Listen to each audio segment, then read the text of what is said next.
오늘 새벽에 함께 볼 말씀은 잠언 8장 32절에서 36절까지의 말씀 우리 같이 보겠습니다.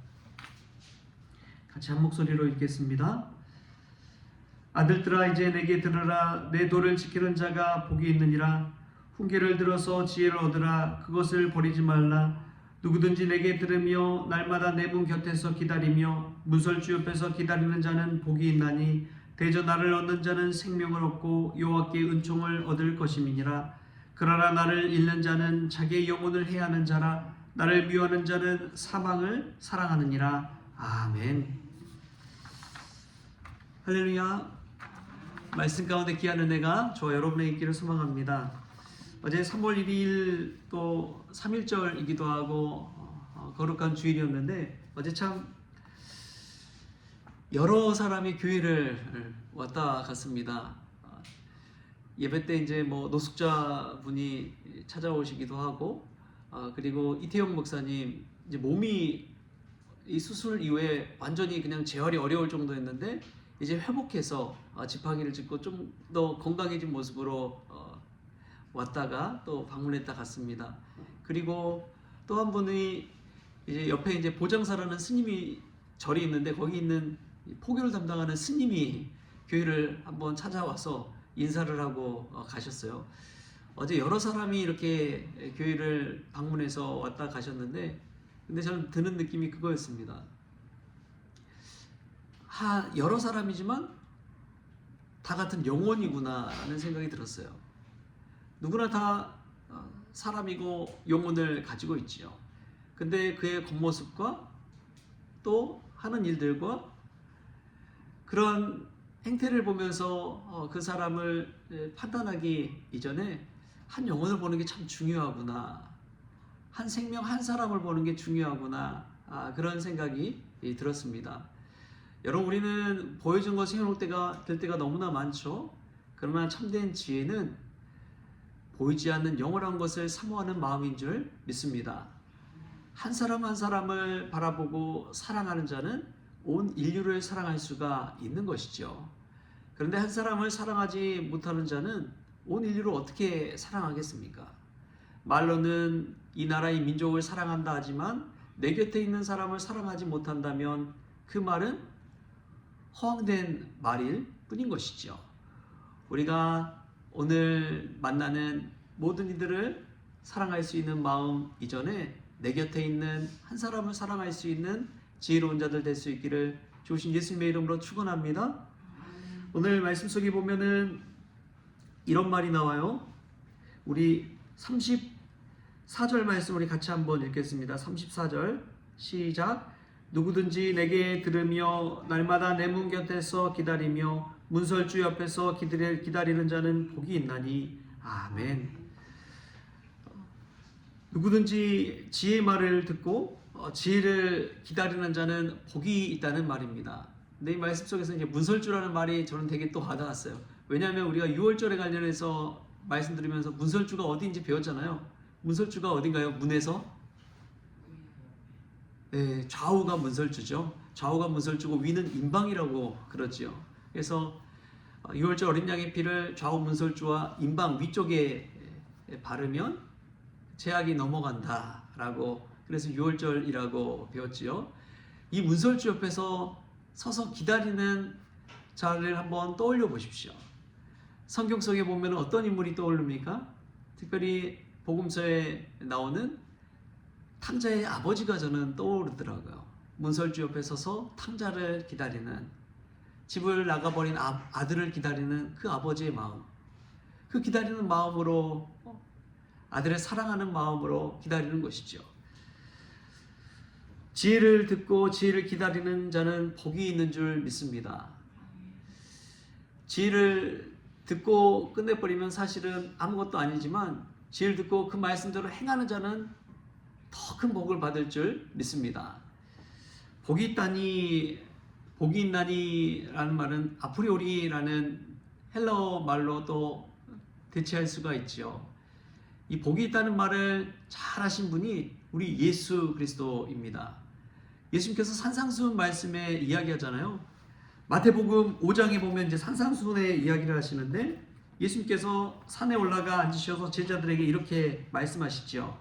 심령이 가난한 자는 복이 있나니 천국이 그들의 것이며, 애통하는 자는 복이 있나니 그들이 위로를 받을 것이며, 오온유한 자는 복이 있나니 그들이 땅을 기업으로 받을 것이며, 의에 줄이고 목마른 자는 복이 있나니 그들이 배부를 것이며, 긍휼히 여기는 자는 복이 있나니 그들이 긍휼히 여김을 받을 것이며, 마음이 청결한 자는 복이 있나니 그들이 하나님을 볼 것이며, 화평하게 하는 자는 복이 있나니 그들이 하나님의 아들이라 일컬음을 받을 것이며, 의를 위하여 박해를 받은 자는 복이 있나니 천국이 그들의 것임이라. 아멘. 여러분, 산상수훈의 팔복 복이 있나니 복이 있나니 우리 예수님은 우리에게 말씀하고 있습니다. 여러분, 오늘 새벽을 깨워 하나님 앞에 기도하러 나온 여러분들에게 복이 있는 줄 믿습니다. 예수님의 말씀을 사모해서 주님께 가까이 나아가는 자들에게 복이 있는 줄 믿습니다. 잠시 잠깐의 기쁨과 쾌락을 위해 사는 것이 아니라 영원한 삶과 영생을 추구하며 노래하며 간절히 구하는 자에게 복이 있는 줄 믿습니다. 그런 복된 하루가 저와 여러분에게 있기를 주신 예수님의 이름으로 축원합니다. 참 중요한 것이 있어요. 오늘 이 지혜의 말씀을 우리가 들었다면 이 말씀을 붙들고 살 줄 알아야 된다는 것입니다. 말씀을 듣고 끝나면 아무것도 아닙니다. 그런데 그 말씀을 붙들고 오늘 하루를 그 말씀에 이끌려서 살아가는 자는 진정으로 복된 자입니다.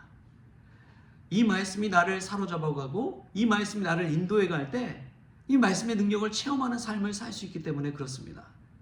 그런데 말씀을 듣고도 한 귀로 흘려버리면 이 말씀이 나를 이끌어가는 것이 아니라 내 자신이, 나의 자아가 그 말씀을 그냥 판단하면서 살아가는 거예요.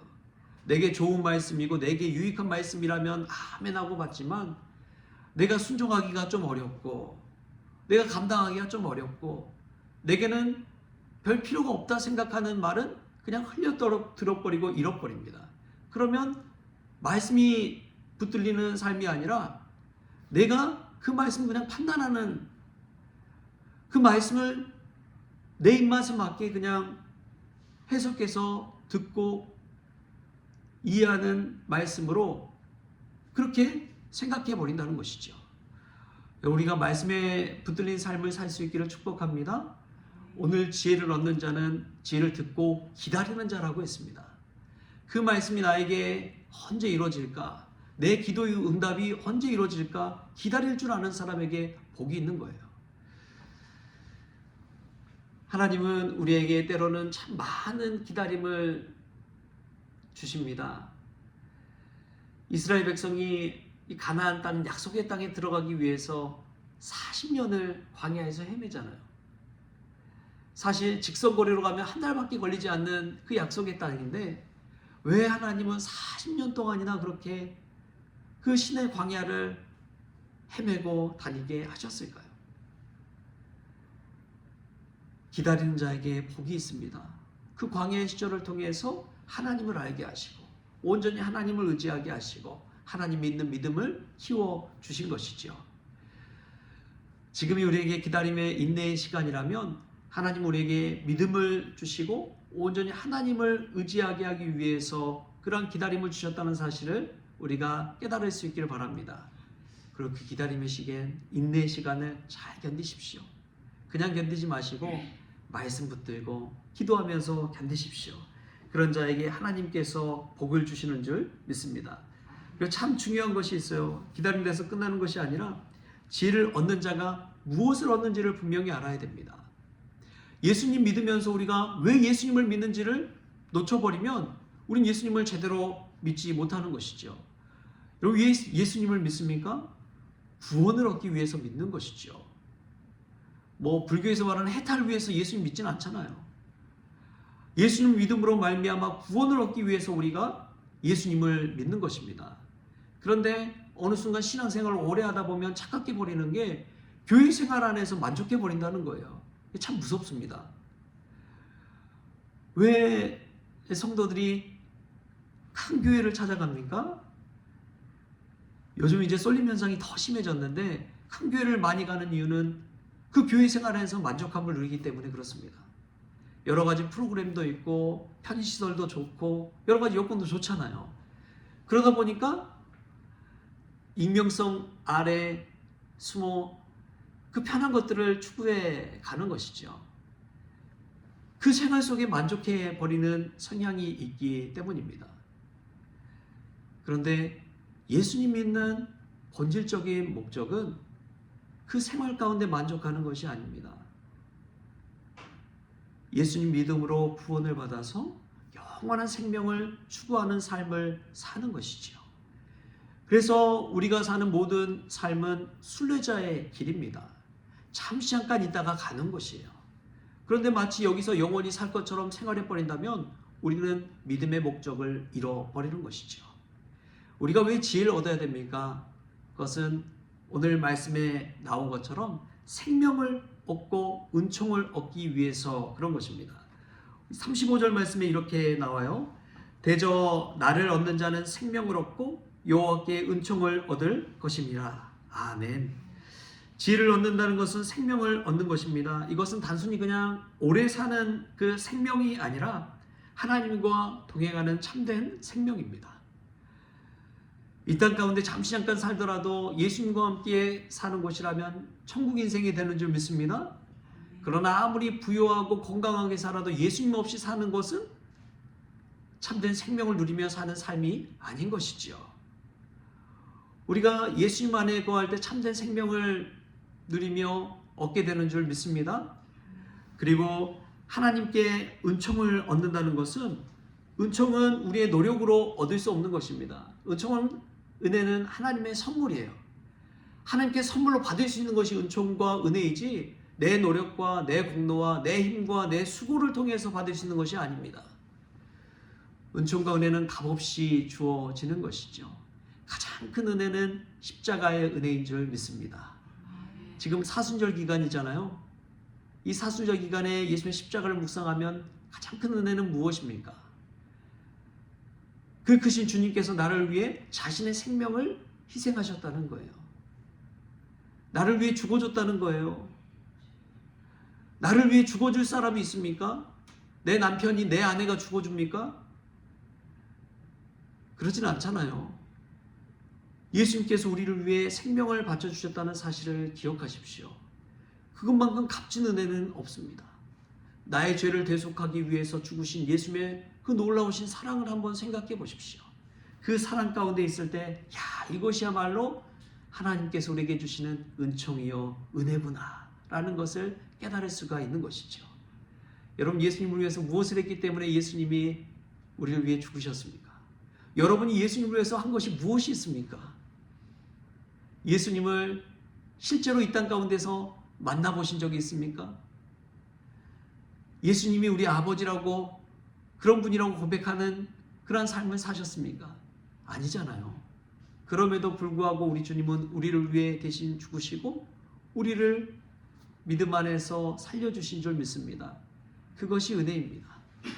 날마다 죄 가운데 살아가고 주님을 멀리하는 삶을 살아가지만 주님 뜻대로 순종하지도 못하지만 그럼에도 불구하고 다시 불러주고 다시 말씀 붙들게 하고 다시 기도하게 하고 다시 십자가 앞에 앉혀주는 것이 주님의 은혜인 줄 믿습니다. 우리가 잘나서 능력이 있어서 그런 건 절대 아니에요. 하나님의 은혜로 우리가 오늘 또 십자가 앞에 다가설 수 있다는 것, 그것을 기억하십시오. 그런 자는 늘 겸손할 수밖에 없는 것이죠. 그런 자는 예수님을 믿는 분명한 목적을 가지고 살아가는 것이죠. 그러한 자는 이 땅 가운데 만족하는 삶을 사는 것이 아니라 주님 한 분만으로 만족하고 영원한 영생의 삶을 추구하면서 살아가는 것이죠. 오늘 저와 여러분이 이러한 지혜를 얻는 자들이 될 수 있기를 축복합니다. 지혜의 말씀을 듣고 기다릴 줄 아는 자가 될 수 있길 바랍니다. 그리하여 하나님의 지혜로 생명을 얻고 여호와께 은총을 받는 저와 여러분 될 수 있기를 주신 예수님의 이름으로 축원합니다. 기도하겠습니다. 지혜의 근원이 되신 하나님, 오늘 새벽 우리를 불러주셔서 감사합니다. 말씀을 붙들고 기다리며 주님을 찾는 자에게 생명과 은총을 주신다는 약속을 믿습니다. 오늘 하루도 지혜의 길을 따라 살게 하시고 잠시 잠깐 있을 이곳에 만족하지 않게 하시며 영원한 삶을 주님의 은혜로 충만하게 채워갈 수 있도록 우리의 걸음걸음을 인도하여 주옵소서. 우리의 건강도 주님께서 지켜주시기를 원하옵고 거룩하신 예수님의 이름으로 기도하옵나이다. 아멘. 우리 주님이 가르치신 기도로 오늘 새벽 기도를 마치겠습니다. 하늘에 계신 우리 아버지여, 이름이 거룩히 여김을 받으시오며 나라가 임하시오며 뜻이 하늘에서 이루어진 것 같이 땅에서도 이루어지이다. 오늘 우리에게 일용할 양식을 주시옵고 우리가 우리에게 죄진 자를 사하여 준 것 같이 우리 죄를 사하여 주시옵고 우리를 시험에 들게 하지 마시옵고 다만 악에서 구하시옵소서. 나라와 권세와 영광이 아버지께 영원히 있사옵나이다. 아멘.